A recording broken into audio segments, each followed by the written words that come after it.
हर हर महादेव मित्रों, आप सबको प्रणाम कोटि कोटि।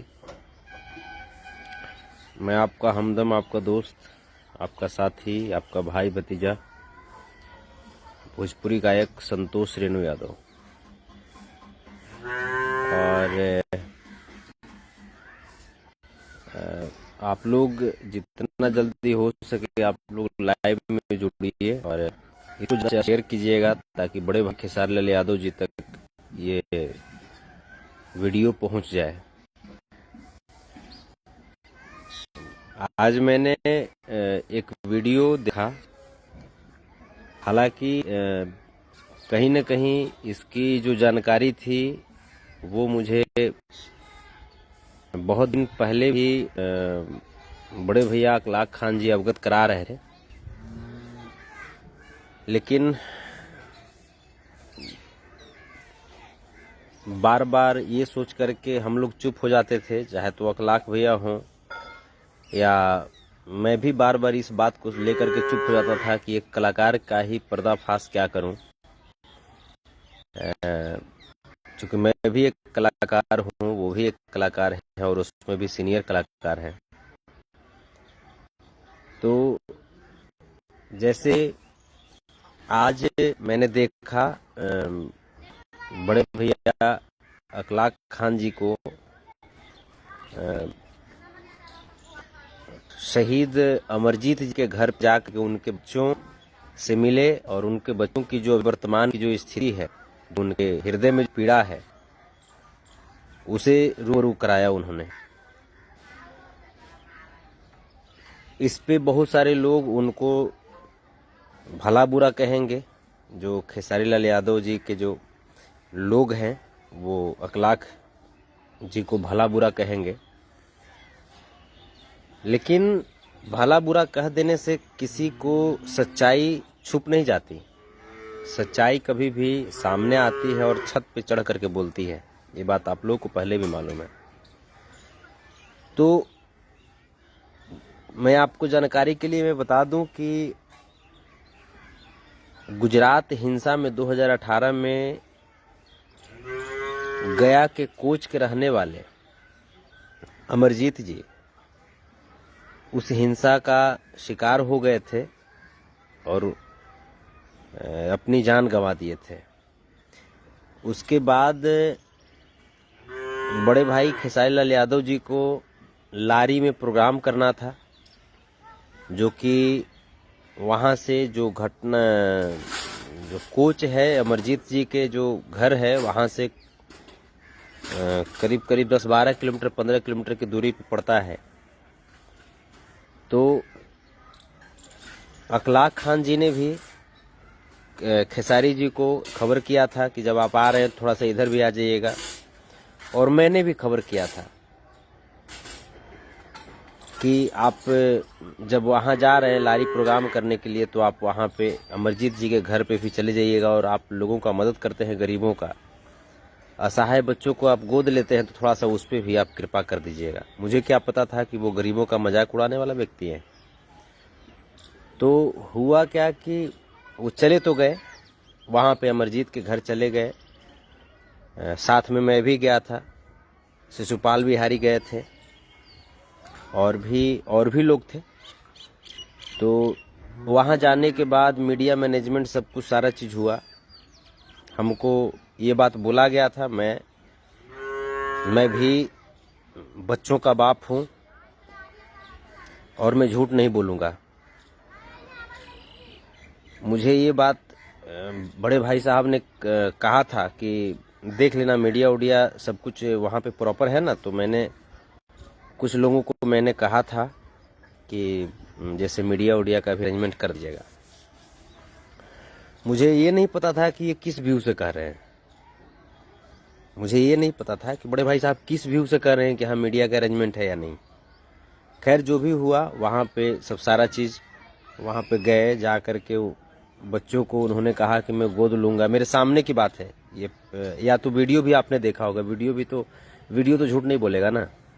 हो सकता है कि संतोष रेणु झूठ बोल दे, लेकिन वीडियो तो झूठ नहीं बोलेगा। तो वहाँ पे उन्होंने कहा कि मैं इन बच्चों को गोद लेता हूं, और मेरे सामने की बात है, उन्होंने कहा था कि आपको इसके उनके दादाजी को बोले थे, अमरजीत जी के पिताजी को, कि इन बच्चों के लिए आपको टेंशन लेने की जरूरत नहीं है, आपको जहां पे हिंदुस्तान के किसी भी हॉस्पिटल में पढ़ाना है आप हमको बता दीजिएगा, हम पढ़ा देंगे वहां पे।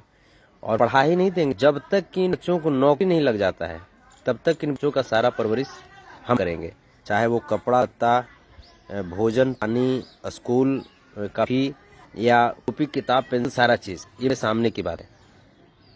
इतना कह देने के बाद जाहिर बात है कि किसी का भरोसा बंध जाता है, किसी गरीब आदमी को तिनके का सहारा हो जाता है।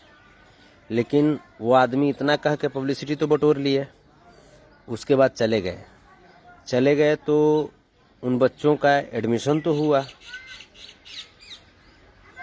एडमिशन के बाद अब यही समझ जाइए कि अगस्त 2019 तक का ही पेमेंट अभी तक स्कूल में स्कूल फी दिया गया है। आप इस चीज को समझिए, और उसमें भी कोई बहुत बड़ा स्कूल में भी बच्चा नहीं पढ़ रहा है। उनके गार्जियन ऐसा नहीं कि उनको आप बोल दिए कि ठीक है, इसको हम हिंदुस्तान के किसी भी स्कूल में आप एडमिशन कराइए, हम पढ़ाएंगे, तो वो लोग बहुत महंगा स्कूल में करा दिए, ऐसी भी बात नहीं है। उस बच्चे का एडमिशन टेकारी में हुआ है, गया टेकारी में। अब उसके बाद क्या है कि ये जैसे उन बच्चों से मैंने इतनी दूरी बना लिए हैं कि अगस्त 2019 तक ही स्कूल का पेमेंट हुआ है। कल उस बच्चे का, आज संडे है ना, यानी कल 8 तारीख यानी मंडे को उनका एग्ज़ाम है, और उस समय से लेकर के स्कूल फी लटका हुआ है, जिसके वजह से उनको एग्ज़ाम में नहीं बैठने दिया जा रहा है। अब इसको क्या कहिएगा, हम तो बहुत सारा चीज़ दबा करके रखे हुए थे।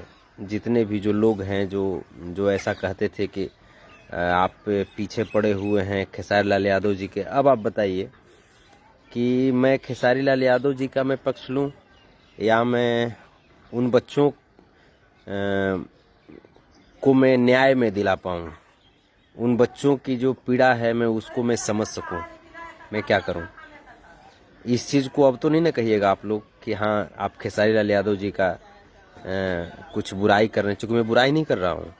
वो गोद लेते हैं, ये अच्छी बात है, उनके हृदय में दया है, ये अच्छी बात है, लेकिन वो दया चंद सेकंड तक नहीं होनी चाहिए ना। वो दया सिर्फ पेपरबाजी के लिए नहीं होना चाहिए ना, वो दया सिर्फ मीडियाबाजी के लिए नहीं होना चाहिए ना। वो हृदय में ओरिजिनल दया होना चाहिए। ओरिजिनल एक ममत्व जो होता है, ममता जो होता है गरीबों के प्रति, वो चीज झलकना चाहिए कि नहीं झलकना चाहिए। आज उन बच्चों को आपने सपना दिखा दिया कि आप यहाँ पे पढ़ो, ऐसे करो, वो करो। आज उस बच्चे को स्कूल से मान लीजिए कि स्कूल के एग्जाम में बैठने से मना किया जा रहा है, रोका जा रहा है पैसे की वजह से। तो क्या आप क्यों किसी को सपना दिखाते हैं? आप जो बोलते हैं, मैं ये बात मैं बता रहा हूँ कि सीरियसली मैं बोल रहा हूँ, जो लोग भी अगर जिनको भी बुरा लगेगा, मैं किसी को मैं बद्दुआ नहीं देता हूँ, लेकिन अगर जिनको भी बुरा लगेगा और जो भी अगर इस मैटर के बाद भी अगर पक्ष लेते हैं उस आदमी का, तो मैं कहूँगा कि आपके भी घर में भगवान आपके गार्जियन का साया छीन ले। उसके बाद एहसास होता है कि जब गार्जियन का साया छीना जाता है और उसके बाद अगर कोई आपको बोलता है कि मैं तुमको सपोर्ट करूँगा, मैं ये करूँगा, वो करूँगा, मैं तुम्हें गोद ले लिया, और उसके पास कैपेसिटी रहते भर में जब नहीं करता है, ऐसा तो नहीं खेसारी जी के पास जब कैपेसिटी नहीं होता, अभी मान लीजिए उनके पास कैपेसिटी नहीं होता, तब हम ये चीज़ नहीं बोलते कि चलो भाई उसके पास खुद ही कैपेसिटी ख़त्म हो गया है, तो यार क्या कहना है, हटाओ। 4 करोड़ का घर बनाने के लिए है संपत्ति, 10 करोड़ का घर बनाने के लिए संपत्ति है, और जिन बच्चों को गोद ले लिया उन बच्चों को स्कूल फी देने के लिए संपत्ति नहीं है आपके पास। जिन बच्चों को गोद ले लिया उनकी पीड़ा को समझने के लिए संपत्ति नहीं है। और बिल्कुल सही कहा, ये अखलाक खान भैया ने बिल्कुल सही कहा कि आपको पूरी इंडस्ट्री से बात करने के लिए काजल राघवानी अगर 2 दिन बात नहीं की तो काजल राघवानी का नाम लेने के लिए स्टेज पे कोलकाता में आपके पास टाइम है। अगर अक्षरा सिंह बात नहीं करे तो उनका टाइम लेने के लिए, उनका नाम लेने के लिए आपके पास टाइम है। पवन सिंह अगर कुछ ये कर दिए तो उनका नाम लेने के लिए आपके पास टाइम है। इवन रितेश पांडे, समर सिंह, संतोष रेणु भी अगर कुछ बोल दे तो उससे आपको 28 मिनट 33 सेकेंड अपनी स्टारडम, मैं स्टार हूँ, मैं सुपरस्टार हूँ, ये बताने के लिए टाइम है आपके पास। उन बच्चों के लिए आपके पास 1 मिनट का टाइम नहीं है जिन बच्चों को आपने गोद लिया। तो मैं तुम्हारा मामा हूँ, मैं मामा बन करके तुम्हारा मैं पालन पोषण करूंगा क्या? बताइए बताइए, क्या उनके लिए समय नहीं है? जब ऐसा समय नहीं है तो फिर आप किसी को क्यों झूठा आप सपना दिखाते हो? क्यों दिखाते हो झूठा सपना? अखलाक खान जी, बड़े भाई साहब का मैं कोटि कोटि में धन्यवाद मैं करना चाहूँगा। अखलाक भैया, आपको धन्यवाद कि आपने इस सच्चाई से पर्दा उठाया और पूरी दुनिया के सामने खेसारी लाल यादव का ओरिजिनल चेहरा आपने लाया, उन बच्चों की पीड़ा को आपने दिखाया। मैं इस बात से सहमत हूँ कि कभी भी अखलाक खान जी खेसारी लाल यादव जी के नेगेटिव पक्ष को नहीं दिखा रहे थे, बल्कि उन बच्चों की पीड़ा को दिखा रहे थे वो, कि देखिए वो बच्चा कितना पीड़ा में है। और जाहिर सी बात है कि ये मगध की बात है। तो अखलाक खान जी ने भी कहा है कि अगर आज उन बच्चों का पेमेंट नहीं होता है क्लियर, या अगर वहाँ पे खेसारी लाल यादव स्कूल से बात करके उन बच्चों को एग्ज़ाम में अगर बैठने का सेटलमेंट नहीं करवाए, अगर उन बच्चों को एग्ज़ाम में बैठने नहीं दिया गया, तो ये मैं भी बोल रहा हूँ, ये अखलाक खान जी तो केस ठोकेंगे ही ठोकेंगे। खेसारी लाल यादव जी, आपके ऊपर मैं भी FIR करूँगा, क्योंकि ये बात मगध की है ना, ये बात मगध की है और मगध हमारी धरती है, मगध का मैं बेटा हूँ, भोजपुरी मेरी माँ है, भोजपुरी के बदौलत मेरे घर में नमक रोटी चलता है। लेकिन आप छपरा सिवान गोपालगंज में करते हैं, चलिए कोई बात नहीं, वहाँ के लोग को क्या लगता है क्या नहीं लगता है, ये इससे मुझे कोई लेना देना नहीं है। लेकिन आपने मगध में आकर के और मगध के लोगों को आपने छला है, मगध के बच्चों को आपने छला है, ये बर्दाश्त नहीं हो सकता और मैं केस ठोकूंगा। अगर उन बच्चों को, मैं भी जाऊंगा उनके घर। मुझे ये नहीं पता था कि इतनी भयावह स्थिति है। मुझे तो लगा था कि कम से कम स्कूल फी दे रहा होगा आदमी, मुझे लगा कम से कम स्कूल फी दे रहा होगा, कम से कम बच्चों को पढ़ने में प्रॉब्लम नहीं हो रही होगी। लेकिन ये आदमी, अरे यार, झंडी मुंडी पखंडी हो क्या यार? आप क्या हो आप? अरे हम लोग तो मान लो कि चलो भाई, हम लोग अपने खुद में बोलते हो मैं ये हूँ, मैं वो हूँ, ऐसे हूँ वैसा हूँ, तो हो तो यार कम से कम जुबान की भी वैल्यू होनी चाहिए ना। हम लोग तो भाई गरीब आदमी हैं, हम लोग गरीब आदमी हैं, जो हमसे बन पाता है, चलिए भाई हम शरीर लेके ही हम हाजिर रहेंगे। हम स्कूल, आज हम बात करके स्कूल में भी बात करेंगे और बात करके जो हमसे बन पड़ेगा, चाहे आर्थिक रूप से हो, शारीरिक रूप से हो, या जो भी हो, तन मन धन जैसे भी हो, जितना तक मैं सक्षम हूँ। मैं ये नहीं कहता हूँ कि मैं गोद लेता हूँ, मैं ये करता हूँ वो करता हूँ, लेकिन हाँ, जितना तक एक पेंसिल का ही अगर मेरे में होगी क्षमता तो एक पेंसिल मैं दूंगा उन बच्चों को, क्योंकि वो बच्चे कहीं ना कहीं समाज के बच्चे हैं। और वो जो बच्चे हैं कहीं ना कहीं आज अगर उनका मनोबल हम तोड़ देते हैं तो हमारा एक समाज का एक बच्चा, एक भविष्य का मनोबल टूट रहा है। और ये बड़बोलेपन मैं नहीं करता हूँ। एक लिखते हैं कि मेरे ऊपर के बारे में खेसारी मनहानि का केस करेंगे। अगर कुबत है ना तो ठोकने के लिए बोल दीजिए ना। अगर खेसारी के अंदर कुबत है ना, वहाँ तो फी तो दिवा ही नहीं रहा है, मेरे ऊपर मनहानि का केस ठोकेंगे। ठोकवाइए ना, ये ठोकवाइए अगर कुबत है तो ये जो सिर्फ जो बातें हैं, ये बातें, ये ढकोसले वाली बातें मैं भी बर्दाश्त कब तक कर रहा था? मैं बर्दाश्त तब तक कर रहा था जब, ठीक है यार, आप हमें दो बात बोल रहे हो लेकिन आप कहीं ना कहीं गरीबों की मदद कर रहे हो। वहाँ पे मैं चुप रहता, क्योंकि कहीं ना कहीं मैंने भी गरीबी देखा है। तो लेकिन एक तो यार आप ढकोसला भी कर रहे हो, दूसरे गरीबों का आप से किसी के गरीबी का आप मजाक उड़ा रहे हो। क्या है यार, क्या है? इतना गरीब सस्ता हो गया है, इतना सस्ता हो गया है गरीब। और किसी का माँ बाप अगर जैसे शहीद हो गए, किसी के माँ बाप अगर चले गए असामयिक इस दुनिया से, तो आप उनके बच्चों को आप ये करोगे, मजाक उड़ाओगे। ये बहुत गलत बात है बड़े भाई साहब, ये बहुत गलत बात है। और इसके लिए स्पष्ट रूप से, जैसा कि बड़े भाई अखलाक खान भैया ने भी कहा है, FIR होगी। अगर आप नहीं सुधरते हैं, आप जा करके उन बच्चों को देखिए, आप देखिए उन बच्चों को। उन बच्चों की एग्ज़ाम नहीं रुकनी चाहिए। अगर उन बच्चों का एग्ज़ाम रुक गया, मैं इतने लोगों के सामने में बोल रहा हूँ, अगर उन बच्चों का एग्ज़ाम रुक गया, आप कितने कहाँ पे कितना बच्चा को गोद लिए हैं ये मुझे नहीं पता। आप कितने बच्चों में अरबों खरबों खर्च कर रहे हैं कि आप पूरा वर्ल्ड आप मुकेश अंबानी के जैसा आप हो गए हैं, हमको नहीं पता। लेकिन आप इस बच्चे को मेरे सामने आप गोद लिए हैं, मेरे सामने आपने गोद लिया है इस बच्चे को।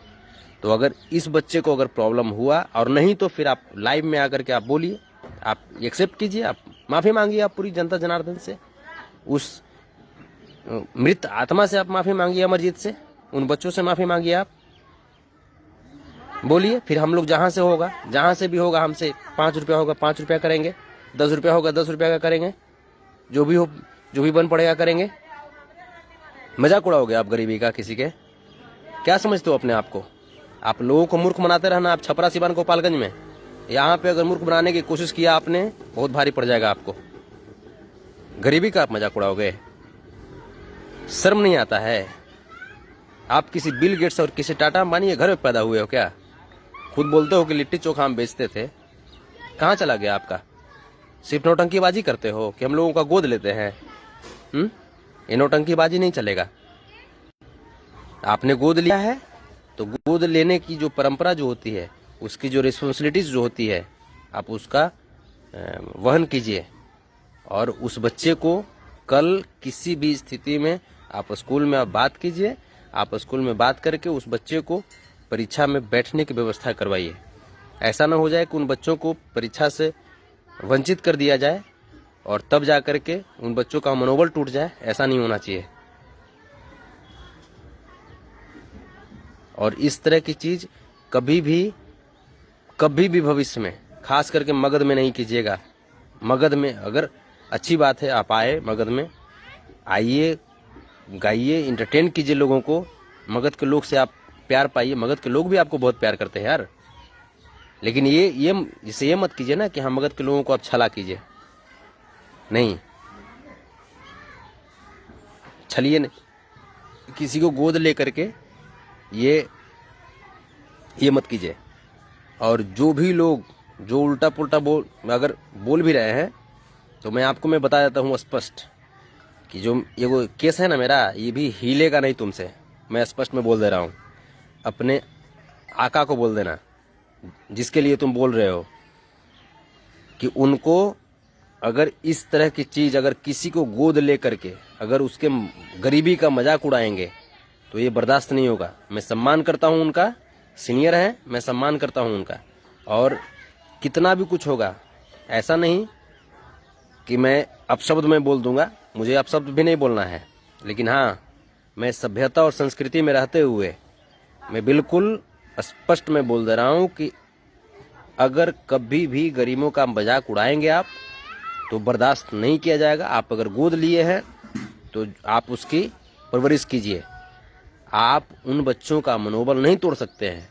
आपने ही कहा था ना कि हिंदुस्तान के किसी भी स्कूल में एडमिशन करवाइए। उन्होंने बहुत महंगा स्कूल में तो एडमिशन नहीं करवाया उन्होंने। फिर आप उसके फी आप उसके फी नहीं दे रहे हैं। फीस नहीं देने की वजह से वो बच्चा इसमें नहीं बैठ पा रहा है, एग्जाम में नहीं बैठ पा रहा है। ये क्या है यार? ये क्या है ये सब?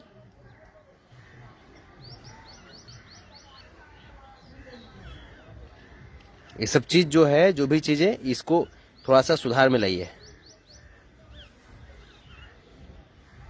और जितने भी लोग हैं इसको जरा शेयर कीजिएगा। और खास करके जो लोग हमारे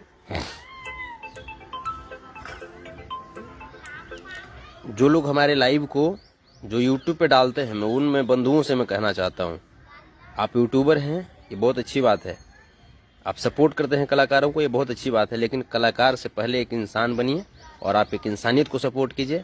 और कहीं ना कहीं आप इस चीज़ को आप जितना ज़्यादा हो सके किसी भी तरीके से यार, उन बच्चों को, जो बच्चा पैसा की वजह से गलती खेसारी लाल यादव की और उसका सजा भुगते, वो बच्चा, उसका सजा वो बच्चा भुगतेगा। उन बच्चों को आप न्याय दिलवाइए। और खेसारी लाल यादव जी तक ये वीडियो तो पहुंच ही गया होगा, वो देख रहे होंगे। तो बड़े भाई साहब, मैं बस यही मैं कहना चाहता हूँ आपसे, मुझे कोई गिला शिकवा नहीं है, मैं आपका सम्मान करता हूँ और पूरी मैं मर्यादा, आपने देखा होगा इतनी लाइव में एक भी अमर्यादित बातें नहीं हुई होगी और न करूँगा यार। तो बस एक ही चीज़ कि आप गोद लिए हैं, आप उसको पहले देखिए। वो बच्चा स्कूल की जो फी है वो जमा नहीं हुए, जिसके वजह से उसको परीक्षा में बैठने से वंचित किया जा रहा है। आप इस चीज़ को समझिए और समझते हुए थोड़ा सा उस पर देखिए। और ऐसे तो आप बोलते हैं कि हम बहुत बड़े ये हैं, आगा खाए हैं, सुपरस्टार हैं, ये हैं वो है। मैं तो कुछ नहीं हूँ, मैं तो एक मैं बिल्कुल ज़मीन का मैं धूल हूँ। मेरे में जितनी कैपेसिटी होती है मैं उतना तक मैं कहता हूँ। मैं गरीब हूँ, मेरे में अगर 5 रुपया की है तो मैं 5 रुपये से मैं करूँगा। मैं तो किसी को नहीं बोलता हूँ कि हाँ मैं गोद लेता हूँ, ये लेता हूँ, वो लेता हूँ। मैं झूठा पब्लिसिटी भी नहीं करता। लेकिन आपने उस पब्लिसिटी को, आपने उस घटना का पब्लिसिटी किया है, वीडियो है, ये पूरी दुनिया ने देखा है। तो आपका कर्तव्य ये भी बनता है कि हाँ उन बच्चों की पीड़ा को समझिए और उन बच्चों की पीड़ा को समझ करके। अभी शिशुपाल जी लाइव में जुड़े हैं, क्या शिशुपाल जी वहाँ पे आप भी थे घटना में, आप भी गए थे खेसारी लाल यादव जी के साथ में, क्या सच्चाई है कि नहीं है कि उन बच्चों को इन्होंने बोला था कि नहीं बोला था कि हाँ जब तक ये इन बच्चों को नौकरी नहीं लग जाएगी तब तक मैं इन बच्चों का पालन पोषण करूंगा और 1 रुपया के लिए भी किसी का मोहताज नहीं होना पड़ेगा। यार जब कैपेसिटी नहीं होती है तो फिर क्यों आप बोल देते हैं, क्यों किसी को आप आशा बंधा देते हैं, क्यों गरीबी का मजाक उड़ाते हैं आप? जब गरीबी का मजाक उड़ाते हैं तो जब गरीब लोग जब टाइट हो जाएगा ना तो फिर औकात हाथ में आएगी आपकी। और चलिए, मैं विशेष नहीं, चलिए जो भी है, लेकिन हाँ एक बात मैं फाइनली मैं लास्ट में मैं बोल दे रहा हूँ कि जो भी लोग इस वीडियो को देख रहे हैं, अगर आप खेसारी जी के फैन हैं, फिर भी मैं आपको बोल रहा हूँ, मैं सम्मान पूर्वक मैं आपको बोल रहा हूँ कि इस वीडियो को जितना ज़्यादा हो सके आप फैला करके और बताइए लोगों को, उन बच्चों की पीड़ा को समझिए और उन बच्चों को न्याय दिलवाइए। खेसारी लाल यादव ऐसे कितने लोगों को यार गोद लेकर के, कितने लोगों को गोद लेकर के इस तरह से तड़पाया होगा यार। ये तो थैंक्स अखलाक खान भैया का कि कम से कम उन्होंने सच्चाई से पर्दा उठाया और उन बच्चों की पीड़ा को लोगों के सामने जग जाहिर किया। बहुत बहुत धन्यवाद आपका। और जो भी होगा मैं देखता हूँ, मैं भी वहाँ पे जाऊँगा, मैं अमरजीत जी के, स्वर्गीय अमरजीत जी के घर पे मैं जाऊँगा और मैं उनके जो बच्चे का जो स्कूल है, मैं उनके स्कूल में भी मैं देखता हूँ, मैं कांटेक्ट करने की मैं कोशिश करता हूँ। जो मेरे से बन पड़ेगा यार, मैं खुद ही, मैं गरीब आदमी हूँ, मेरे पे खुद ही यार लेन देन होता है बहुत सारा, गरीब आदमी का आप जानबे करते हैं ज़िंदगी। लेकिन फिर भी जो भी बन पड़ेगा मेरे से, मैं जो भी बन पड़ेगा मैं देखता हूँ उसको। और चलिए, आप सबका बहुत बहुत धन्यवाद, आपने लाइव में इतना समय दिया, चाहे आप किन्हीं के फैन हो, आपने कम से कम ध्यान देकर के सुना तो यार इतना। चलिए, कोटि कोटि प्रणाम आपका, आपका भाई संतोष रेणु यादव। और थैंक्स अखलाक खान जी, जो आपने इस पर्दा का जो रहस्य था, पर्दा के अंदर का, उसको आपने जग जाहिर किया। और मैं अमरजीत जी के मैं बच्चे से मैं कहना चाहूँगा कि बाबू हिम्मत मत हारिएगा, क्या कीजिएगा, दुनिया है और दुनिया में भांति भांति किस्म के प्राणी होते हैं और उसी में से एक प्राणी आपने देख भी लिया। लेकिन चलिए, फिर भी उम्मीद है, अभी भी उम्मीद है कि वो वहाँ जो मैटर है उसको सॉर्ट आउट करेंगे, फी का मैटर, और उसको उस बच्चे को जो उसका हक है, जो उसका शिक्षा का जो अधिकार है उसको, और ऐसा नहीं कि वो बच्चा बुलाने गया था कि आप आकर के मुझे गोद लीजिए, नहीं, इन्फॉर्मेशन दिया गया था। इन्फॉर्मेशन अखलाक खान भैया ने भी दिया था, इन्फॉर्मेशन हमने भी दिया था, तो उस पर और रिक्वेस्ट किया था कि भैया थोड़ा सा अगर देख लीजिएगा अगर हो सके तो मीडियाबाजी तो सब कुछ आपने किया, तो थोड़ा सा देख लीजिए उन बच्चों, आपके लिए छोटी सी बात है, कोई बड़ी बात नहीं। चलिए, बहुत बहुत धन्यवाद, प्रणाम।